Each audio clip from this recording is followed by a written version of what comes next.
যারা বলছে তারেক রহমান যেই আকাঙ্ক্ষা নিয়ে চীনে গেছেন উনি ফেল করেছেন, তারেক রহমান অথবা তার ফরেন পলিসি টিম, ওনারা উনি চায়নায় গেছে, ওনার এক্সপেকটেশন কি ছিল সেটা চায়না কিভাবে জানে? আমি আপনাকে একটা উদাহরণ দেই, আপনি জিয়া ভাই এটাকে ব্যাখ্যা করা আপনার জন্য আমার জন্য অত্যন্ত দুরূহ। যখন ফখরুল ইসলাম আলমগীরকে চায়না পাঠানো হইলো, আপনি কি জানেন সে চায়না যাওয়ার আগে ভারতীয় হাইকমিশনে গেছে এবং চায়না থেকে ব্যাক কইরা উনি আবার ভারতীয় হাইকমিশনে গেছে। ওনার সাথে গোরখদক আব্বাস গেছে, ওনার সাথে মোহাম্মদ সালাম গেছে, ওনার সাথে আব্দুল আবাল মিন্টু গেছে এবং আমির খসরু গেছে। আচ্ছা জিয়া ভাই, আমাদের কি আর বুঝতে বাকি আছে যে বিএনপির দলীয় এক্সপেকটেশন ভারতের কাছে চায়নার কাছে কি ছিল? এটা ভারত কেমনে জানতে পারলো, কারা জানাইছে? এটা কি বুঝতে আপনার বা আমার কোনো বাকি থাকে? আমাদের প্রধানমন্ত্রী চায়না গেছে, তার এক্সপেকটেশন কি ছিল, এটা ভারত কেমনে জানতে পারলো? মানে এই কথাটাকে আমি আর আপনি যদি অনুমান করে বলি, প্রধানমন্ত্রী তার সফর সঙ্গে এবং তার এজেন্ডা কি, এটা তো ভারতের জানার কথা না, কারণ এটা তো কনফিডেন্সিয়াল, এটা তো সিক্রেট। তাহলে ভারত কেমনে জানলো? ভারতের মিডিয়া প্রধানমন্ত্রীর এক্সপেকটেশন নিয়ে কথা বলে। How does it sounds like? কাছে কি মনে হয়? আচ্ছা, প্রথম কথা হলো কি যে বাংলাদেশের কোন মন্ত্রী ভারতের হাইকমিশনে ভিজিট করা হয় is an embarrassment. It's simply মানে নিজেকে পায়ের তলে, এর থেকে বরং নিজের চামড়া মানে আমি বলবো যে লজ্জা শরম না থাকলে এই কাজটা সে করতে পারে। সে জানেই না, এই মন্ত্রীরা হয়তো যদি তাই করে থাকে তাহলে আমি বলবো যে এই সমস্ত মন্ত্রীরা জানে না যে তাদের আসলে প্রোটোকলে তারা কোথায় দাঁড়ায়। ভারতের হাই কমিশনার সে যেই হোক না কেন, he is no more than a joint secretary status বা maybe maximum secretary status. But আপনি হলেন একটা মন্ত্রী, একটা সরকারের মন্ত্রী। আমি মনে করি রুলস অফ বিজনেসের আন্ডারে এই তারেক রহমান সাহেব প্রধানমন্ত্রীর দপ্তর থেকে সমস্ত মন্ত্রণালয়ে খুব স্পষ্ট এবং শক্ত নির্দেশ দেওয়া উচিত যে কোন রকম ফরেন এম্বাসিতে নো মিনিস্টার শুড ভিজিট, এবং যদি কোনো হাই কমিশনার বা কেউ ভিজিট করতে চায় it should be formally requested to foreign ministry এবং দে শুড অ্যারেঞ্জ ইট। আমি যদি মন্ত্রী হইতাম, আমি আমার কোনোদিনও আমার নিজের লজ্জা শরম খোয়ে আমি তাদের পায়ের কাছে গিয়ে পড়ে থাকতাম না। এর থেকে আপনি আমাকে যে উত্তরটা দিচ্ছেন, আই স্যালিউট ইউ, কারণ এটা আপনার ইন্টিগ্রিটি। এখন আমি যদি আপনাকে জিজ্ঞাসা করি, ভাই, do you believe that all political leaders of BNP or Awami League, they share the same integrity as you do? আপনার কাছে কি এটা মনে হয়? আচ্ছা, এখন আমি একটা তথ্য আমি আপনাকে দিই আজকে। আমি 2-3 দিন আগে আমি একজন ভদ্রলোকের সাথে দেখা হলো, আমি অ্যাকচুয়ালি নামটা উল্লেখ করতে চাচ্ছি না, এবং তিনি খুবই দুঃখের সাথে জানাচ্ছেন যে ওনার কাছে থেকে একজন জানতে চেয়েছেন যে একটা ভালো এমপি দেন যাকে আমরা পানি সম্পদ মন্ত্রী বানাতে চাই। পানি সম্পদ মন্ত্রী কিন্তু এখন আছে অলরেডি, বলতে আমরা তাকে পানি সম্পদ না শিপিং মিনিস্ট্রিতে দিতে চাই, তাকে আমরা শিপিং মিনিস্ট্রি দিতে চাই। তো বলে যে আপনি কিভাবে দিবেন শিপিং মিনিস্ট্রিতে? বলে যে ভারতের ব্লেসিং নিয়ে দিতে হবে, ভারতের ব্লেসিং থাকলে উনি হবে। বলে যে আমি এটা শুনে আমার মাথার কতক্ষণ হিম হয়ে গেল যে আমরা কি এখনো সেই ভারতের রিকমেন্ডেশনে কি আমি মন্ত্রী বানাচ্ছি? আমরা কি সেই আমলেই আছি এখনো? আমরা ভাবতে বিশ্বাস হচ্ছিল না। তবে আমি অপেক্ষা করতেছি, আমি নামটা দিছি, যদি সে হয় তাহলে আমি বুঝবো যে এটা কথাটা সত্য। তাহলে আপনি কি বলেন? আমার প্রশ্নটা হচ্ছে যে একটা মন্ত্রিসভা গঠন করা হয় কয়েকটা কনসিডারেশন নিয়ে, তার সবচেয়ে বড় কনসিডারেশন হলো প্রাইম মিনিস্টারের নিজের চয়েস, যে উনি এটা because it is a team that he is leading, he is the prime minister, means he is the minister, he is the prime person of all the minister, is the premier of all the minister. তো আমি আমার team member কাকে নিব? যে আমার পিঠে ছুরি মারতেছে ওইরকম একটা লোককে কি আমি টিম মেম্বার নিব? এই ডিসিশনটা কিন্তু উনার নিতে হবে। সুতরাং এখন প্রশ্নটা হচ্ছে আমি যদি এখন কন্ট্রোল করতে চাই, যে আমার পিছনে যেন কেউ পিঠে ছুরি না মারে, আমার পেছনে যেন আমার মন্ত্রিসভায় যেন কোনো মির্জাফর না থাকে, তখন আমার প্রথম কাজ হবে I am monitoring your movement. where you are going, whom you are meeting. So before I chop you off from my team, you better, get rid of all these habits. And এই বলে আপনি একটা নির্দেশ দিয়ে দিতে পারেন, এবং সেই নির্দেশ যদি দেখেন কেউ বরখেলাপ করেছে, সাথে সাথে আপনি এমন তাকে শিক্ষা দিতে হবে সে যেন আর কোমর সোজা করে না দাঁড়াইতে পারে। এবং সেটাই হবে অ্যাকচুয়াল কাজ একটা প্রাইম মিনিস্টারের, তার তার তার টিমের ভিতর থেকে মীর জাফর বের করে দেওয়ার জন্য। এই কাজটা যদি উনি করতে পারেন, তাহলে আমি মনে করব ওনার আগামী পথ, এই আগে যে 4.5 বছর আছে, এটা অনেকটা স্মুথ হবে। আমি এখনো মোর দেন শিওর যে তারেক রহমান সাহেব একটা ইন্ডিপেন্ডেন্ট পলিসি ফলো করতে চাচ্ছেন, এবং উনি ওনার কিন্তু সর্বক্ষেত্রে উনি যাকে দিয়েই হোক না কেন, তার মিনিস্ট্রিতে নিশ্চয়ই এমন কোনো ব্যক্তিত্ব আছেন যাদেরকে দিয়ে উনি এই জিনিসগুলি ইমপ্লিমেন্ট করান। একটা প্রাইম মিনিস্টার যদি মানে কনফিডেন্ট হন, no matter whether you are in ministry or not ministry, you are the prime minister. আপনার পজিশন, আপনার চেয়ারই আপনাকে সেই কনফিডেন্স দিয়ে দিয়েছে। সুতরাং আপনার বিবেককে কাজে লাগাতে হবে, এবং আপনার দল থেকে, আপনার গ্রুপ থেকে আপনার মীর জাফরকে ঝেঁটিয়ে বিদায় করতে হবে, সোজা কথা। সুতরাং এইরকম যদি না করতে পারেন উনি, he is going to suffer, এবং তার প্রত্যেকটা কাজ সাবভার্টেড হবে। প্রত্যেকটা কাজের মধ্যে সে একটা সাবভার্সনের ইঙ্গিত পাবে।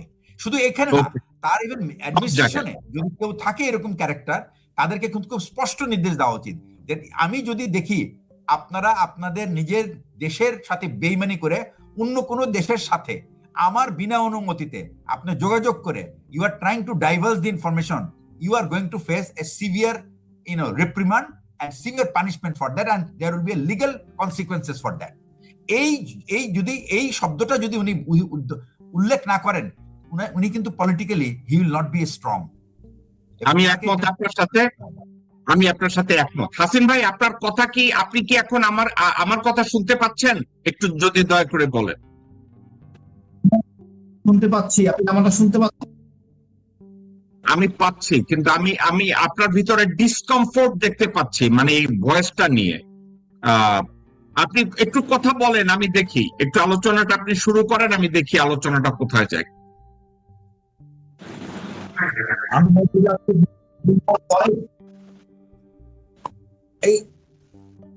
এটা নেটের সমস্যা, আপনি কি আপনার এক কাজ করেন ভাই, কি অন্য এক ফোনে, এই ফোন, এটা কি আপনার ফোন না ল্যাপটপ? এটা ফোন। আপনি অন্য একটা ফোন দিয়ে লগ অন করেন। আপনি ওইটা করেন, অন্য একটা ফোনে করেন। ওকে, ঠিক আছে, প্লিজ আপনি করে আসেন। হ্যাঁ, যে ভাই, আপনি আপনার কথার মধ্যে যে কথাটা বলছেন, আমি এই কথাটার ভিতরে আবার ব্যাক করি। বাংলাদেশে উনি যদি বলে যে you are going to face a consequences if you are going to fail to keep our confidentiality in regards to my policy or my government policy. আমাকে একটু বলেন, একটু আগে আপনি একটা কথা বলছেন যে তাইলে কি আমরা এখনো ওই যুগে আছি যে ভারতের আশীর্বাদে বাংলাদেশের মন্ত্রী হয়? জি ভাই, একেবারে বুকে হাত দিয়া বলেন। সালাউদ্দিনের মতো লোক যেভাবে বিহেভ করে, আপনার আর আমার মধ্যে বা কারোর মধ্যে কি সন্দেহ থাকার কথা যে এ ধরনের লোকজনরা মন্ত্রী হয় ভারতের ব্লেসিং এ? আপনার আর আমার মধ্যে কি কোনো সন্দেহ থাকার কথা যখন আমির, খচ্চর, মাহমুদের মতো লোকজন মন্ত্রণালয় কন্ট্রোল করে, যেটা কি পজিশন? আরেকটা কথা, ভারতের সাথে আমাদের পানি নিয়ে বিভেদ বছরের পর বছর 1975 সাল থেকে এখন পর্যন্ত ওই মন্ত্রণালয়তে একজন ফুল মন্ত্রী দেওয়া হয় না, এবং যাকে দেওয়া হয়েছে সে কাজ করতে পারে না। সে হঠাৎ করে পানি নিয়ে কথা না বইলা সে এখন কথা বলে মসজিদের রাজনীতি নিয়ে। তো আপনার, আমার বা বাংলাদেশের জনগণের কারো কি সন্দেহ থাকার কথা যে ভারতই মূলত বাংলাদেশের বর্তমান সরকারকে নিয়ন্ত্রণ করছে? আমাদের কি কোনো সন্দেহ আছে? ব্যাপারটা হলো কি যে শোনেন, ভারত আমাদেরকে নিয়ন্ত্রণ করবে কি করবে না, এটা কিন্তু সম্পূর্ণ ডিপেন্ডেন্ট ভারতের উপরে না, এটা ডিপেন্ড করে আমার উপরে। আমি যদি আমার কাপড়টা খুলে দেই, তাহলে তো সে যা করার করবে। আর যদি আমি কাপড় না খুলি তাহলে তোর বাপের সাধ্য নেই কিছু করতে পারে, তাই না? তো আমার প্রশ্নটা হচ্ছে যে আমি যদি আমার কাপড় খুলে দেই তাহলে তো তো করবেই। জিয়া ভাই বেয়াদবি নিবেন না। আপনার কি মনে হয় না মেঘালয় শিলংয়ে গিয়ে অলরেডি কাপড় খুলে ওখানে রেখে এসেছে? এটা তো আর আমি বলতে পারি না এখন, কারণ এটা তো একটা মানে এইটা আবার একটা ইনভেস্টিগেশনের ব্যাপার, তো এইটা আমি এখন বলতে পারছি না। তো ভাই এখন আপনি আপনি আমাকে আপনি ভাই জিয়া ভাই আমাকে আমাকে আমাকে যদি বলেন, এক মহিলাকে জিজ্ঞাসা করা হয়েছে আপনি ধর্ষিতা হয়েছেন কিনা, কয় আমি তো এখনো নিচে হাত দিয়া দেখি নাই। আরে ভাই তোর ফিলিংস নাই, তোর নিচে হাত দেওয়া লাগবে, তুই রেপ হয়েছিস কিনা? এই সালাউদ্দিনের কথাবার্তা, সালাউদ্দিনের আচার আচরণ, সালাউদ্দিনের বডি ল্যাঙ্গুয়েজ, সালাউদ্দিনের ভণ্ডামি, এরপরে আপনার আর আমার ভাই, আপনি তো অত্যন্ত বিজ্ঞ, শিক্ষিত, সচেতন একজন বাংলাদেশের কৃতি সন্তান। আপনার তো নিচে হাত দিয়ে দেখার দরকার নাই যে আমরা ধর্ষিতা হয়েছি কিনা, পুঁজি হয়েছি কিনা। What is your feelings? আপনার কি মনে হয় না যে কাপড় অলরেডি খুলে দিয়ে আসছে? আমি এখানে আপনাকে একটা কথা বলতে পারি, সেটা হচ্ছে যে যাই থাকুক না কেন ভাই, বাংলাদেশে আর ভারতের পক্ষে ওকালতি করার রাজনীতি শেষ। এই দেশের মানুষ খুবই ভালো করে জানে। দেখেন আমি আপনাকে বলি, একটা দেশের জনগণ যখন খুব সচেতন হয়ে যায়, তারা যখন বোঝে যে তাদের দেশকে কুরে কুরে খেয়েছে তাদের প্রতিবেশী বন্ধুত্বর নামে, সেই দেশের পক্ষে যখন আপনি ওকালতি করতে যাবেন, আপনাকে কিন্তু জনগণ কুরে কুরে খাবে না, গাপ করে খেয়ে ফেলবে। তো ওই দিন শেষ, আর ওই নিরাপত্তা উনি পাবেন না। উনি যে আশা করছেন যে উনাকে নিরাপত্তা দিবেন, সেই নিরাপত্তা উনি পাবেন না, ওই দিন শেষ।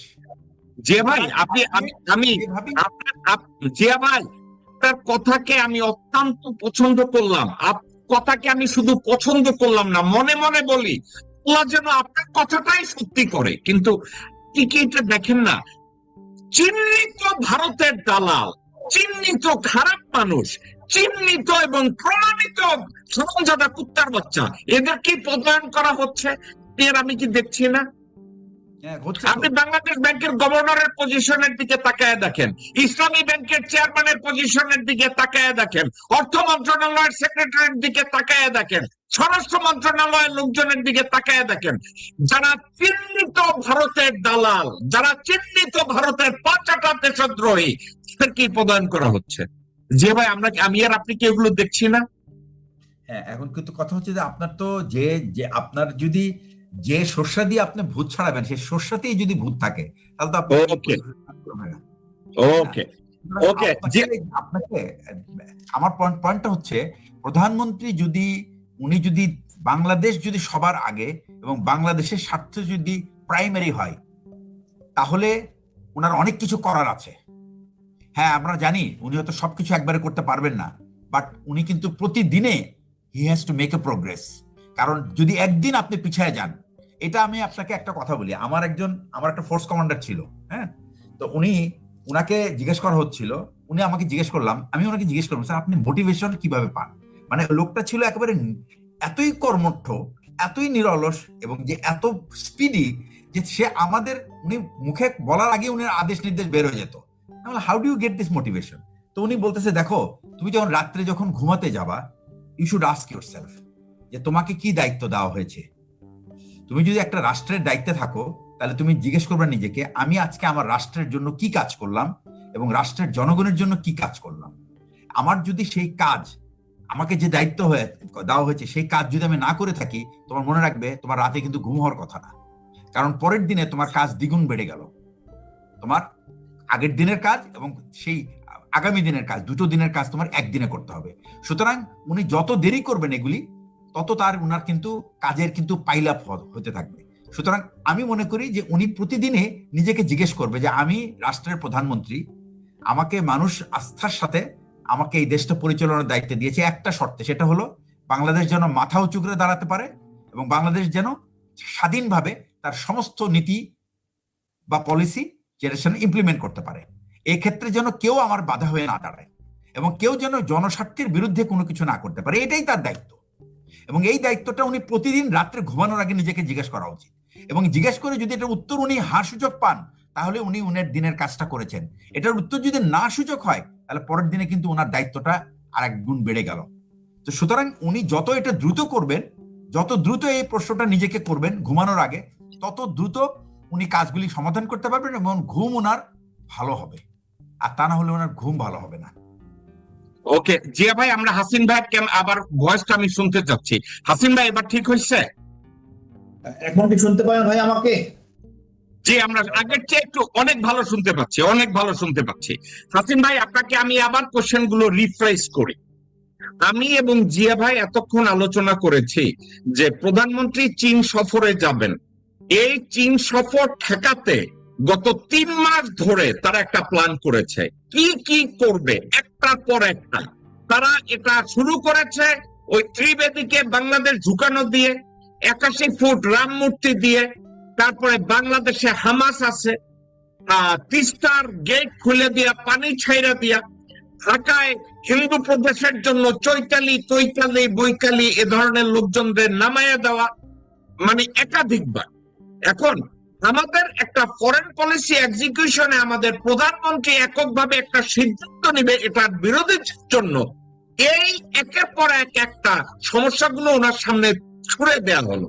এবং গত 2 দিন উনি এখনো চীন সফর শেষ করছে কি করে নাই, ভারতের মিডিয়া বলছে তারেক রহমানের চীন সফর ব্যর্থ। এই সার্বিক বিষয়টাকে আপনি কিভাবে দেখেন কর্নেল হাসিন? বিসমিল্লাহির রহমানির রহিম। ভাই, আপনি কি মনে করেন ভারত কখনো বলবে চীন সফর সফল হয়েছে? না, ভারত যা বলবে তার উল্টাটাই ধরবেন, এটি সহজ সমীকরণ।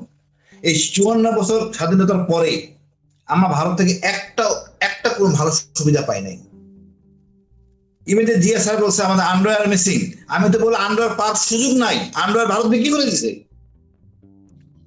আমাদের অবস্থা এমন পর্যায়ে গেছে, আমরা বলি স্বামী স্ত্রীর সম্পর্ক। আর স্বামী স্ত্রীর সম্পর্ক তো দেশে সেনাবাহিনীর দরকার নাই, আলহামদুলিল্লাহ ভাঙে দেয় নাই। অশেষ রহমত 24-এর পরে ফিরে আইছি, এই ত্রিবেণীকে মর্যাদা দেওয়া হয়েছে মন্ত্রী। আর ওরা যদি প্রধানমন্ত্রী বেতন মাতামাতো আমাদের যাদের ম্যাটার টু অ্যাট অল, সে প্রোটোকলের জয়েন্ট সেক্রেটারি, দরকার 10 বার ডাকা হবে দিনে, আর ফয়সালা করতে হবে, ওই দিন শেষ। ওই নম করা আর ওই মিনমিন করার দিন শেষ। আমি মনে করি প্রধানমন্ত্রী একটা চমৎকার কাজ করছেন, যেটা খালেদা জিয়া করেছিলেন। 63 ডিস্ট্রিক্টে বোমা ফোটানো হয়েছে জেএমবি দিয়া, ওটা ভারতের প্রজেক্ট। মহান আল্লাহ শুক্রিয়া, 3 বছরে কোনো প্রজেক্ট কাজে লাগে নাই। না লাগার তো কথা ভাই, পুরো বাংলাদেশ এন্টি ইন্ডিয়ান হয়ে গেছে। এখন উনি ওই বেটা এখন বলছে আবার টুরিস্ট ভিসা, তা আমরা এই রেগেস্টে কাজ করব? ভারতের মুসলমানদের নিরাপদ না, আমি আবার টুরিস্ট হিসেবে কেমনে যাই? আপনি ভাই হাসিন ভাই, আপনাকে একটা ভিডিও দেখাই। আপনি ট্যুরিস্ট ভিসার কথা বলছেন, বাংলাদেশের কোন হারামজাদি বেটি ভিসার মার্কেটিং এর জন্য গেছে, আরে দাওয়াত দিয়া নিছে ভারতীয় হাই কমিশনে এই ভিডিওটা বানানোর জন্য।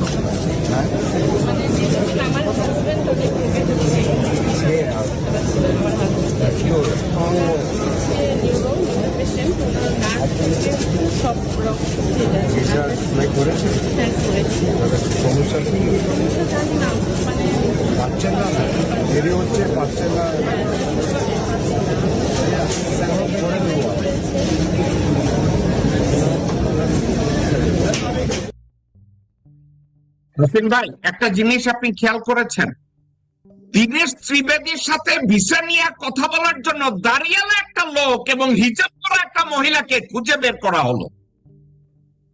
এটা কি? আর কোন লোক খুঁজে পায় নাই, দাঁড়িয়ালা এবং হিজাব করা। না, এই সব কর্মকাণ্ড হলো অসৎ, আমাদের মধ্যে বিতর্ক সৃষ্টি করা। আমাদের গোয়েন্দাদের উচিত এই ত্রিবেদীর সকল আচরণ গতিবিধি মনিটর করা এবং কন্ট্রোল করা। ইচ্ছা মতো যেখানে সেখানে যাইতে পারেন না। আপনারা যেটা আলোচনার মধ্যে আনতেছিলাম আমাদের দলের মধ্যে, যে একটা রাষ্ট্রদূতাবাস এত থাকার দরকার নাই, উই মাস্ট কন্ট্রোল। আমাদের এমন কিছু পাই না যে ভারত থেকে আমাদের দিতে হবে, আনতে হবে, এত মহব্বত নাই। ভারতের মুসলমানরা এখন ভারতের বিপজ্জনক। আমি যে আবার নিজের বিপদ আমি আনবো কেন? যারা সুশীল তারা যাক, সাধারণ জনগণ যাওয়া উচিত না। আর আমি খুবই খুশি বা মানে বলবো যে বিএনপির কাছে এতটা পাবো আশা করি নাই। এই চীন সফর, এটা তো আসলে ভারত চিন্তাই করতে পারে নাই। প্রথমে আইসা ভারতে যাবে, কলামূলা খাবে, ঘোরাফেরা করে, এই কত রকম তাদের প্রত্যাশা থাকে। আমি স্বাধীন করে দিছি, এই দেশ তো আমার। এই যে মানসিকতা ভারতের পরিবর্তন করতে হবে। আমরা তার রাজ্য না, আমরা ঘুরে দাঁড়াতে মাথা উঁচু করতে হবে। আর আমাদের এখন মনে হয় বিএনপি অনেক ঘুরে গেছে এবং আস্তে আস্তে ঘুরবে, আস্তে আস্তে ঘুরবে, ইনশাল্লাহ রাইট ট্র্যাকে আসবে, এটাই দরকার। আর ভারতকে ভয় পাওয়ার তো ভাই কিছুই নেই। আমি তো বললাম আমরা এক জাতির দেশ, যে দেশের বাঙালি হলো গিয়ে আপনার 98+%, সেই দেশে তো ভয় পাওয়ার কিছু নেই ভারতকে। ভারত কি করতে পারে? লালমনিয়ানে আসতে দিবে না, ওর বাপের জায়গা নাকি? এটা আমাদের জায়গা। দরকার লালমনিয়া বর্গা দেবো চীনকে। আর ওই শমশেরনগর এয়ারপোর্ট আছে সিলেটের, ওটা খালি পড়ে আছে, ওটা দেবো পাকিস্তানকে। এটা আমাদের ইচ্ছা, আমাদের ডিজায়ার, আমাদের সার্বভৌমত্ব। ভারত থেকে জিজ্ঞেস করে আমার সার্বভৌমত্ব নিশ্চিত করবো না। ভারতের সব জিনিস ভেজাল। আমাদের কিছু অস্ত্র ছিল 9mm কার্বাইন, গুলি করলে বাইরে হয় ইচ্ছা মতো, নাও বাড়াইতে পারে, বিপদ। ওর সব জিনিসের মধ্যে ভেজাল। আমাদের যতখানি ক্ষতি করছে আওয়ামী লীগ, আর কোন রাজনৈতিক দল এত ক্ষতি করে নাই। এখন একটু সময় লাগবে, আমাদের ভয়টা কেটে যাক, ইনশাল্লাহ কেটে যাবে। চীন থেকে ঘুরে আসার পর আমরা সবকিছু আস্তে আস্তে পরিবর্তন করবো, তিস্তাও করবো, পদ্মাও করবো, দেখবেন সোজা হয়ে যায় ভারত, ইনশাল্লাহ। ওকে, হাসিন ভাই, একটা কথা আমি আপনার কাছে একটা কথা জানতে চাচ্ছি, সেটা হচ্ছে এই, তারেক রহমান বিদেশে অর্থাৎ চায়না গেছে, চায়নায় ওনার এজেন্ডা কি কি? এটা একটা কনফিডেন্সিয়াল। একটা সরকার প্রধান বিদেশে গেলে কোন কোন বিষয়ের উপরে কথা বলবে চীনের পররাষ্ট্র মন্ত্রণালয় এবং প্রধানমন্ত্রীর সাথে, এটা একমাত্র তারেক রহমানেরই জানার কথা। ভারতের মিডিয়া একেবারে লিস্ট ধইরা একটার পর একটা তারেক রহমান কি চাইবে এগুলো জানে, এবং এগুলো এমন ভাবে বলে হুবহু মনে হয় তারেক রহমানের যে কাগজ বা কম্পিউটারের স্ক্রিনশট নিয়ে ওখানে ছাপায়। এটা কেমনে ছাপাইলো, কেমনে জানে এগুলো? ভাই আপনি দেখেন, প্রধানমন্ত্রী লাল টেলিফোনে তার কেটে ফেলছে। আমার রক্তে রক্তে ভারতের চর আমার দেশে, এই চরের জন্য আপনি একটা বলছেন গুপ্তচর বিচার, সেটাও তো এখনো হয় না। এর দরকার তো, এই গুপ্তচর গুলি ধরতে পারলে, কয়েকটা প্রকাশ্যে ফাঁসি দিলে সব শুধু হয়ে যাবে। বিকজ প্রত্যেকটা রন্ধে রন্ধে প্রত্যেক ডিপার্টমেন্টের মধ্যে রয়ের লোক, এরাই এই কাজগুলো করে, সম্পূর্ণ কপি দিয়ে দিয়েছে, এই নিয়ে আলোচনা হবে, তারা কাউন্টার ন্যারেটিভ করতেছে। আমি এই জন্য বলি, ভারত যাই বলবে তার উল্টা করবেন, এটাই হলো সমাধান, এছাড়া আর কিছু করার নাই। ধন্যবাদ ভাই। না হাসিন ভাই, আপনাকে আমি একটু বলি আপনাকে, এটা কষ্টের কথা। আমি আর জিয়া ভাই আলোচনা করেছি, আমি আবার জিয়া ভাইয়ের কাছে যাব। হাসিন ভাই, আপনার মনে আছে কিছুদিন আগে শামসুজ্জামান দুদু আরো বিএনপির কয়েকজন যুব দল নেতা এরা চায়না গেছে? আপনি শুনছেন চায়না গেছে? ওকে, আপনি কি জানেন তারা চায়না যাওয়ার আগে ভারতীয় হাই কমিশনে ভিজিট করছে? এবং এটা লজ্জাজনক, কেন ভারতীয় ভাই শুধু যাওয়ার আগে, চায়না যাওয়ার আগে তারা ভারতীয় হাই কমিশনে গেছে, এবং আরেকটা মজার কথা, ওইখান থেকে ব্যাক কইরা পুনরায় তারা ভারতীয় হাই কমিশনে গেছে। আমাকে একটু আপনি বলেন তো কেন জানেন? মির্জা ফখরুল ইসলাম আলমগীর যখন চায়না গেল, যাওয়ার আগে ভারতীয় হাই কমিশনে গিয়ে ব্রিফ করে আসছে যে ভারতের কি কি এজেন্ডা আছে, কিভাবে এটাকে ব্যাখ্যা করবে। As a matter of fact, Mirza Fakhrul Islam আলমগীরকে করা হয়েছে যে তোমাদের কনভারসেশন গুলো এইরকম হবে। এখন শামসুজ্জামান দুদুর মতো অপরিপক্ক, অদূরদর্শী একটা হারামজাদা টাইপ লোক যদি লোকজন নিয়ে চায়না যাওয়ার আগে ভারতীয় হাই কমিশনে যায়, তার মনে হয় কি শামসুজ্জামান দুদুরে ডিকটেট করা হয়েছে না? মির্জা ফাকের মতো লোকদের যদি তারা ডিকটেট করে, তাইলে তারা এভাবে গেছে। এখন অনেকে মনে করে তারেক রহমানের পাশে যে হুমায়ুন কবির নামক একটা অশিক্ষিত বর্বর এবং কুত্তা আছে, যে নিজেকে শিক্ষিত দাবি করে। জিয়া ভাই এবং হাসিন ভাই, আপনাদের দুইজনরে বলি হুমায়ুন কবির সম্পর্কে। সে বলছে সে ফরেন পলিসিতে অক্সফোর্ড না ক্যামব্রিজ থেকে পাস করছে, ইন্টারন্যাশনাল রিলেশনে। জিয়া ভাই এবং হাসিন ভাই, আমার নাম জেকব মিল্টন, আমি নিজে ক্যামব্রিজে যখন যোগাযোগ করে বললাম ইন্টারন্যাশনাল স্টাডিজে 1993, 94, 95, 2000, 2018, 19 পর্যন্ত এই নামে কেউ অ্যাডমিশন নিছে কিনা, পাস করছে কিনা, তারা 2009 সালে একটা অ্যাডমিশন দেখে, কিন্তু কোনো লেখাপড়া দেখে না, কোনো অ্যাটেন্ডেন্স দেখে না। আর যেই বছরে হুমায়ুন কবির পাশের কথা বলে ওখানে পাস দূরে থাক, ওই পরীক্ষাই ওই বছর হয় নাই। মেহেদী আমিন নামে আর এক কুত্তা আছে, তারেক জিয়ার পাশে ঘুরে ফেরে, নিজের ডক্টরেট করে, সে বলছে Queens College New York City, সেখানে গ্রাজুয়েশন করছে। আমি যখন কুইন্স কলেজে যোগাযোগ করলাম, বলছে সে তো গ্রাজুয়েশন করে নাই, পরীক্ষাই দেয় না। সে আবার বাংলাদেশে গিয়ে এখন করে এই সব কাজ করে। এখন আপনাকে আমি বলি, আমির খচ্চর মাহমুদের দুইজন অ্যাসিস্ট্যান্ট আছে। আমির খচ্চর মাহমুদের দুইজন অ্যাসিস্ট্যান্ট, একজন হচ্ছে হুমায়ুন কবির আর একজন হচ্ছে মাহাদি আমিন। এরা তারেক রহমান কোথায় যাবে আর না যাবে এটা সব সময় নোট করে। আপনি কি জানেন এর মধ্যে তারা এক কেচাল বাজায় দিছে? প্রধানমন্ত্রী মালয়েশিয়া যাবে, সেখানে একটা প্রস্টিটিউটকে ঢুকায় দিছে। ওই প্রস্টিটিউট এয়ারপোর্টে দাঁড়াইয়া তারেক রহমান আর খলিলুর রহমান আর হুমায়ুন কবিরের সাথে সেলফি তুলে। এখন আমি এই কথাগুলো কেন টানলাম? একটা কারণে। আমি বলছি তারেক রহমানের চাইনিজ এজেন্ডা কি, এটা একমাত্র তারেক রহমান জানে, খলিলুর রহমান জানে, অথবা তার ইনার সার্কেল জানে। ভারতীয় হাই কমিশন এবং মিডিয়া লাইন বাই লাইন কেমনে জানে ভাই? গত 2-3 দিনে ভারতে যেভাবে তাকে নিয়ে বলা হইতেছে চায়না সফর ব্যর্থ, কি মনে হয় না হাসিন ভাই তারেক রহমানের আশেপাশে যারা আছে তারাই এই খবরগুলো পাস করতেছে? অবশ্যই ভাই তারেক রহমান উচিত হবে এই কাজগুলো করছে তাদের আইডেন্টিফাই করে আইনে দেওয়া না এবং বিএনপি থেকে সরে রাখা। এদের উপর আস্থা রাখে আমরা দেশ চালাতে পারবো না, দেশ আগাইতে পারবে না। আমরা ভারত থেকে বেরিয়ে আসতে যাচ্ছি, তারা আমাদের ভারতের ভিতরে ঢুকাচ্ছে, জনগণের সাথে গাদ্দারি। আমি মনে করি একটু সতর্ক হইতে হবে, একটু নাম ভালো সতর্ক হইতে হবে। নেক্সট টাইম দরকার হলে আগামী বছর আবার যাবে, সমস্যা কোথায়? আপনি বলতেছেন ওনাদেরকে চেক করতে হবে, বিচার করতে হবে, ভেরিফাই করতে হবে। আপনি ভেরিফাই করতে দিবেন সালাউদ্দিনের কাছে। আপনি কি মনে করেন সালাউদ্দিনের কাছে ভারতীয় চর ধরতে দিলে সালাউদ্দিন ভারতীয় চর ধরবে, নাকি কেউ যদি ভারতীয় চর নাও হয় তার চর বানাবে? কোনটা ভাই? আমরা পজিটিভ চিন্তা করি। তারেক রহমান এতটা আশা করি নাই, বাট উনি তো বুঝতে পারবেন। আমি তো বলছি তারেক রহমান করতে পারেন, ওনার নিচে ওনাদের মেয়েদের ভেরি, আমি বলবো এক গুণগত মানে অনেক ভালো, সঠিক পথে বাপকে চালাতে পারবেন। উপদেষ্টা হিসেবে ওনার মেয়েকে আনুক, সুন্দর ভালো চলবে। এসব আবল তাবল লোক যেগুলি বললেন দরকারই নেই।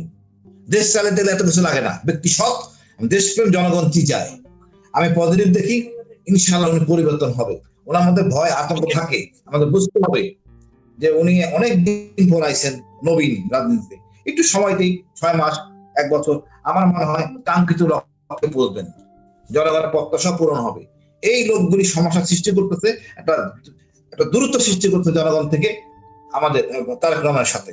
ভারতকে তারা এখনো মানে কি বলবো, এখনো মানে নেতা না, এদেরকে গুরু মানে, যার জন্য যে সমস্যা হয়ে দাঁড়িয়েছে, ওইখান দিয়ে বেরিয়ে আসতে পারছেন না। আসলে ভারতের কাছে অনেক কিছু তাদের মানে মুচলেখা দিয়ে আইছে এই ব্যক্তিবর্গ, যার জন্য আমাদের এই সমস্যাগুলো হচ্ছে। সঠিক পথে না আসে এদের দেওয়া উচিত। ধন্যবাদ ভাই। ওকে, ব্রিগেডিয়ার জি, আপনাকে আমি জিজ্ঞাসা করি, কর্নেল হাসিন বলছে যে ভারতীয় চরদেরকে ধরার জন্য ইনভেস্টিগেট করা উচিত। তো ইনভেস্টিগেট কে করবে? সালাউদ্দিন। ইনভেস্টিগেট কে করবে? পুলিশ প্রধান। ইনভেস্টিগেট কে করবে? কয়সার রশিদ চৌধুরী, ডিজিএফআই। ভাই এদের কাছে ভারতীয় চররে ইনভেস্টিগেট করতে দিলে যে ভারতীয় চর না, উল্টা তো তারে আরো চর বানাবে। এরা কি আসলে ইনভেস্টিগেট করবে? আমি যেই নামগুলো বললাম, জিয়া ভাই ইনভেস্টিগেট করবে কিনা সেটা তো অ্যাকচুয়ালি দায়িত্বটা দিলে তখন বোঝা যাবে। কিন্তু তার আগে আমি আপনাকে একটা কথা বলি, যে সেটা হলো যে আপনি যে বললেন যে ভারতীয় মিডিয়া বিভিন্ন রকম প্রপাগান্ডা করেছে, ব্যর্থ হয়েছে। আমি আপনাকে বলি, বাংলাদেশের মোট 15টা থেকে 17টা ডকুমেন্ট সাইন হওয়ার কথা চায়নার সাথে। তার মধ্যে 13টা হলো আপনার সমঝোতা স্মারক, 2টা চুক্তি, একটা ওয়ার্কিং প্ল্যান এবং একটা প্রোটোকল। এটাই হলো এবারের এজেন্ডা। এবং এর মধ্যে আছে সেটা হলো মংলা বন্দরের আধুনিকায়ন, যেটা অলরেডি যে চায়না ইন্ডিয়ার কাছে ছিল, সেখান থেকে সেটাকে ডিলিঙ্ক করা হয়েছে, করে এই দায়িত্বটা চায়নাকে দেওয়া হয়েছে। এটা হলো প্রথম চপটাঘাত। তারপরে যেটা করা হচ্ছে গ্লোবাল ডেভেলপমেন্ট ইনিশিয়েটিভের বাস্তবায়ন, যেটা যে সমস্ত গ্লোবাল ডেভেলপমেন্ট প্রোগ্রাম আছে সেগুলি। সেকেন্ড হচ্ছে গ্রিন এনার্জি, এটার উপর কাজ করবে। তারপরে জিওলজিক্যাল সার্ভে, সেটার উপর কাজ করবে। এইগুলি তো আমাদের প্রায়োরিটি, কারণ আমাদের এই মুহূর্তে জ্বালানি তেলের প্রয়োজনে আমরা সবসময় আমদানি নির্ভর হয়ে থাকে, আমাদের কোনো এক্সপ্লোরেশন হচ্ছে না। এতদিন আমরা ওয়েস্টার্ন কোম্পানিগুলিকে দিয়ে এক্সপ্লোরেশন করেছি এবং তাদের বিভিন্ন রকম আপনার বিজনেস মডেল আছে, সেই মডেলের মধ্যে থেকে বাংলাদেশের জন্য ভালো কিছু হচ্ছে না। সুতরাং বাংলাদেশ একটা অল্টারনেটিভ খুঁজছে যে এই জায়গায় যদি তারা আমাদেরকে হেল্প করতে পারে। প্রথম কথা হলো এখন চাইনিজ যে টেকনোলজি সারা বিশ্বে কিন্তু এখন দে আর ইনফ্যাক্ট ওভারটেকিং, অনেক জায়গায় তারা আমেরিকান টেকনোলজির সাথে অলমোস্ট নেক টু নেক। তো আমরা এই টেকনোলজিগুলি দিয়ে যদি আমরা আমাদের রিসোর্সগুলি আইডেন্টিফাই করে সেগুলো যদি এক্সপ্লোর করতে পারি, তাহলে আমি মনে করি যে এটা একটা বিরাট গেইন। এবং সেই রাস্তায় যদি আমরা তাহলে এখানে ব্যর্থ হওয়ার তো আমি কোনো কিছু দেখি না। সেকেন্ড হচ্ছে যে আপনার এআই যে রেভলিউশন হয়েছে, সেই রেভলিউশনটাকে বাংলাদেশে কিভাবে কাজে লাগানো যায়।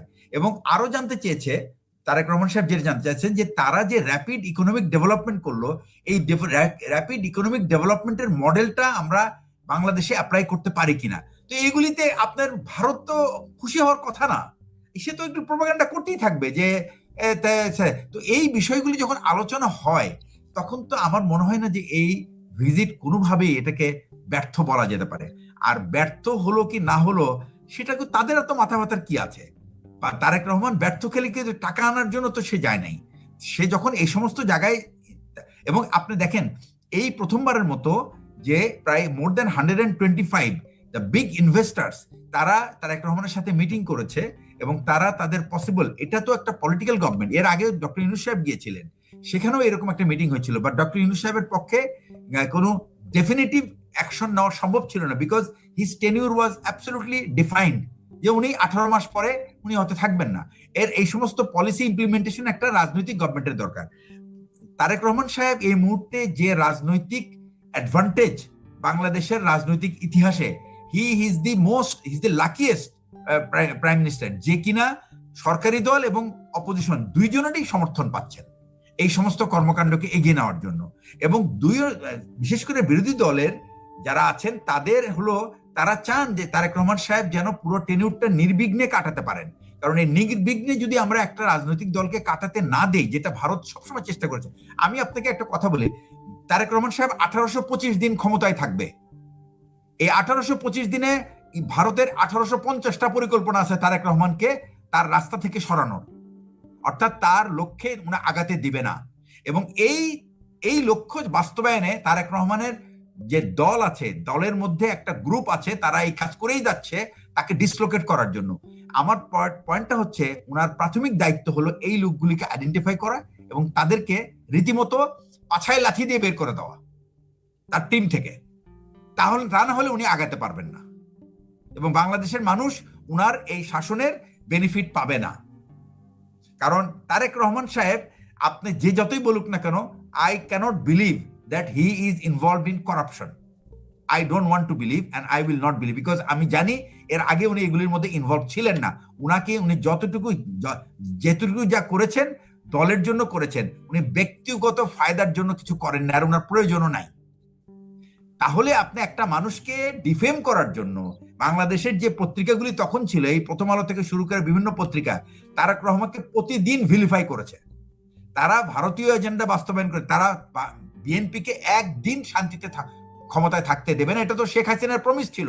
আর তার যে প্রমিসটাকে বাস্তবায়ন করেছে ভারতীয় গোয়েন্দা বাহিনী এবং আর আমাদের দেশের কিছু বেঈমান নালায়েক এবং কুলাঙ্গার, তারা এই ভারতীয় রকে তারা সে হেল্প করেছে এবং এখনো করে যাচ্ছে। আমার মতে উচিত এই ক্যারেক্টারগুলিকে আইডেন্টিফাই করা এবং রীতিমতো জনসমক্ষে তাকে বিচার করা উচিত এবং তাকে ফাঁসি দেওয়া উচিত। কারণ দেশের বিপক্ষে যে কাজ করবে তার থেকে বড় বেঈমান আর কেউ নাই, তাকে কোনো বিশ্বাস করার কোনো কারণ নেই। তো এই ওকে, কাজটা জিয়া ভাই, করা দরকার। জিয়া ভাই, আমি একমাত্র তিনি সুষ্ঠুভাবে আগাতে পারবেন। আর চায়নার সাথে যে বিষয়গুলি, আমি কিন্তু ভাই এগুলি আমি আমি আমি আমি with confident I am telling you these are the things that he has done. সুতরাং এইগুলি নিয়ে, এবং আরো আমি বলি আপনাকে, আর আলোচনায় যে কারণে নদী আপনার এই যে অ্যানিকে ডেকে নেওয়া হলো, সেটা হলো তিস্তা নদীর প্রকল্প নিয়ে নিশ্চয়ই কোনো আলোচনা হয়েছে এবং একটা কোনো ডেফিনেটিভ কিন্তু প্ল্যান হয়েছে। তা না হলে তাকে এরকম জরুরি ভিত্তিতে কেন ডেকে নেওয়া হলো? তারপরে ইনফ্রাস্ট্রাকচার, তারপরে আমাদের যে বাণিজ্য এবং বিনিয়োগ ঘাটতি সেগুলির ব্যাপারে, তারপরে রিসাইক্লেবল এনার্জি সেটা নিয়ে, তারপরে হচ্ছে ইলেকট্রিক ভেহিকেল নিয়ে, তারপরে টেকনোলজি ট্রান্সফার, তারপরে হলো ডিফেন্স এন্ড ডিফেন্সে তো চায়না কিন্তু সবসময় আমাদের defence major supplier of our defence, এবং আমরা কিন্তু অ্যাকচুয়ালি চাইনিজ ইকুইপমেন্টের সাথে পরিচিত। তো এই জিনিসগুলি কিন্তু এই ব্যাপারে, আর প্রেসিডেন্ট শিং জিনপিং উনি যে ওনার যে এখন রাজনৈতিক অবস্থান সারা বিশ্বের কাছে, he is the leader of the global south. ওনাকে বলা হয় he is the leader of the global south. এই গ্লোবাল সাউথের লিডারের সাথে আমাদের সম্পর্ক, আমরা we are part of the global south, এবং গ্লোবাল সাউথের পার্ট হিসেবে গ্লোবাল সাউথের লিডারের সাথে আমাদের সম্পর্ক রাখাটা it is a primary duty of our people, এবং এইভাবেই আমাদের দেশ এগিয়ে যেতে হবে, তাছাড়া আর কোনো উপায় নাই। এবং মার্কিন যুক্তরাষ্ট্র কখনো এখানে বিনিয়োগ করার মতো অবস্থা তাদের নেই, এবং তাদের এমন কোনো কিছু আমরা ইনফ্রাস্ট্রাকচারও আমাদের কাছে নাই যেখানে মার্কিন বিনিয়োগ আসবে। সুতরাং আমাদের বিনিয়োগ যেখান থেকে আসতে পারে আমাদের সেখানেই যেতে হবে, এবং সেটার জন্য আমি বলবো মালয়েশিয়া একটা, যেটা উনি বলেছেন এটা হালাল যে ইন্ডাস্ট্রি, এটা নিয়ে উনি কাজ করেছেন। আর একটা হলো চায়না। এর পরে, এবং আর একটা জিনিস হলো বিএনপির কিন্তু সবসময় কিন্তু একটা উদ্দেশ্য ছিল আসিয়ানদের সাথে। বিএনপি, আসিয়ান হলো $3.84 ট্রিলিয়ন একটা ইকোনমি, আমাদের হলো $511 বিলিয়ন ইকোনমি। আপনার মনে রাখতে হবে, আপনি আসিয়ান কান্ট্রিজে যতগুলি দেশ আছে তার ভিতরে কিন্তু যদি আমাদেরকে ঢুকানো হয়, we are the 4th largest economy, we will be the 4th largest economy, we have lot of things to give.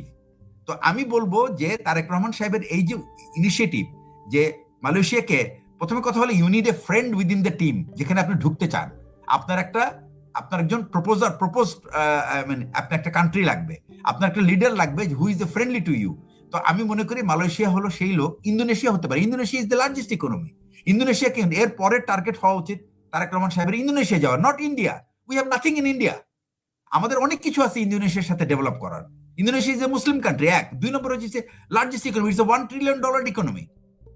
তো আমরা কথা হলো যে ইন্ডিয়া ইজ অলসো $1 ট্রিলিয়ন ইকোনমির কাছে যাচ্ছে। তো আমি ইন্দোনেশিয়ার কাছে, ইন্ডিয়ার কাছে না যে আমি ইন্দোনেশিয়ার কাছে যাব, যেখানে আমার কনফ্লিক্ট অফ ইন্টারেস্ট নাই আমার। এই জিনিসগুলি তো তারেক রহমানকে কে বুঝাবে? তার ফরেন মিনিস্ট্রি বুঝাবে, এটাই তাদের কাজ। তো আমরা ছিল পলিসি, এটাকেই আমার মনে হয় প্রমোট করা উচিত।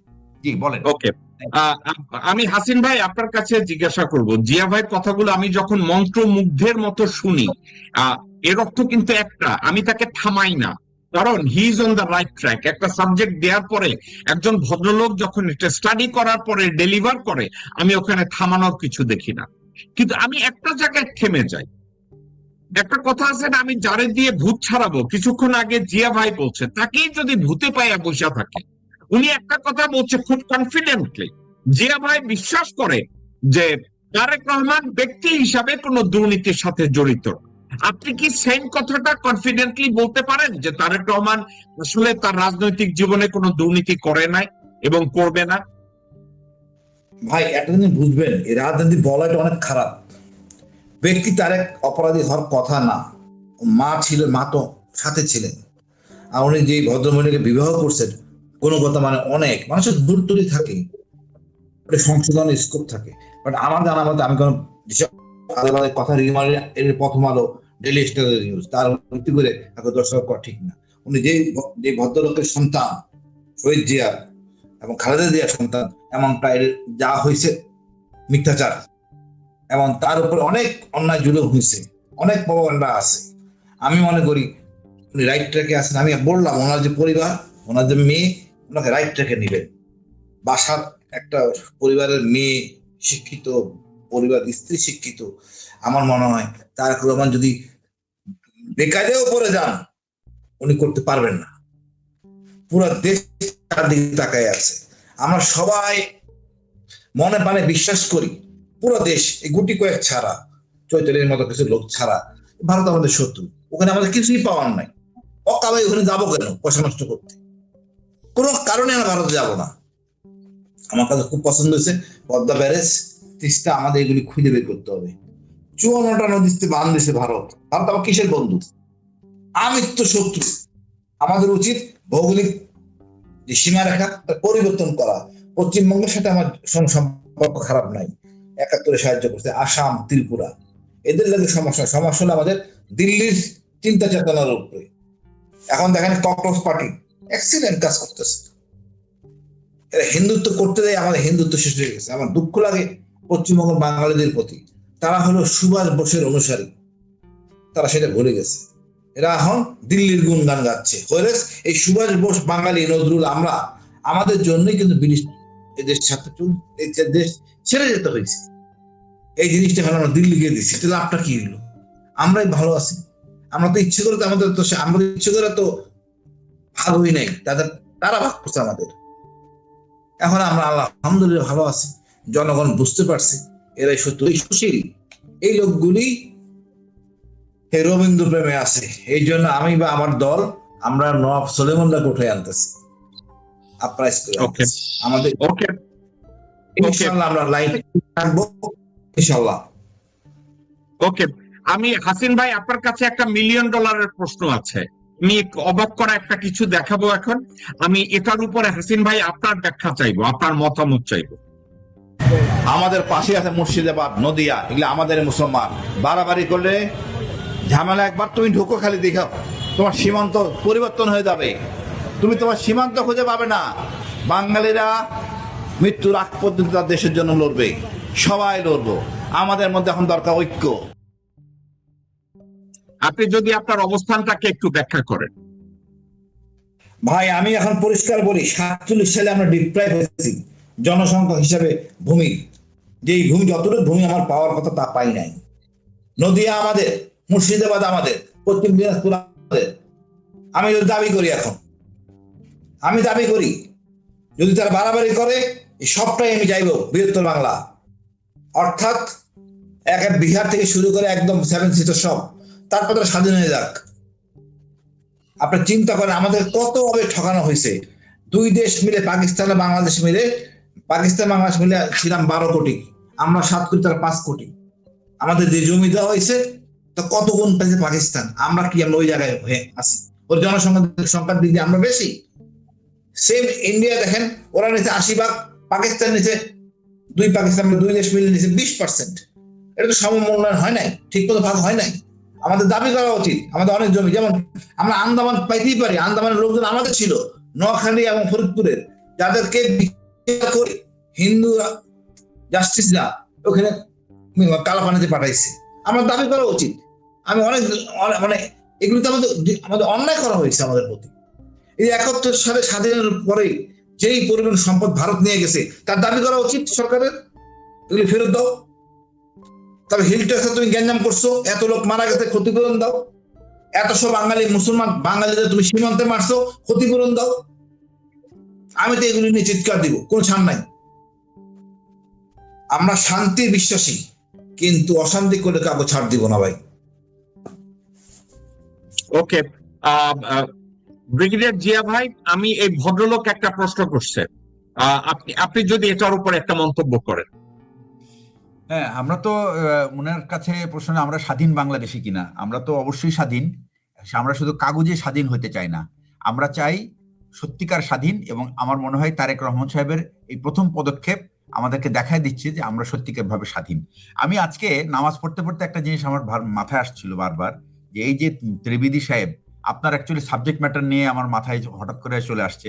যে ত্রিবেদী সাহেব যে বললো যে আমরা বাংলাদেশ আর 140 আর 20 কোটি যদি এক হয়ে যায় ভালো কথা। আসলে তখন আমি চিন্তা করি যে যারা নাকি এই প্রোগ্রামের পক্ষে যারা ওকালতি করছেন, তাদের অবস্থানটা আসলে তখন কি হবে? তারা আসলে কি, কোথায় দাঁড়াবে, কোথায় তারা তাদের অবস্থানটা হবে, কি তাদের সামাজিক অবস্থান হবে? যেমন আমাদের একটা রাষ্ট্রের যে সমস্ত সিস্টেম, যে সমস্ত প্রতিষ্ঠান আছে, এই প্রতিষ্ঠানগুলির কি হবে তখন?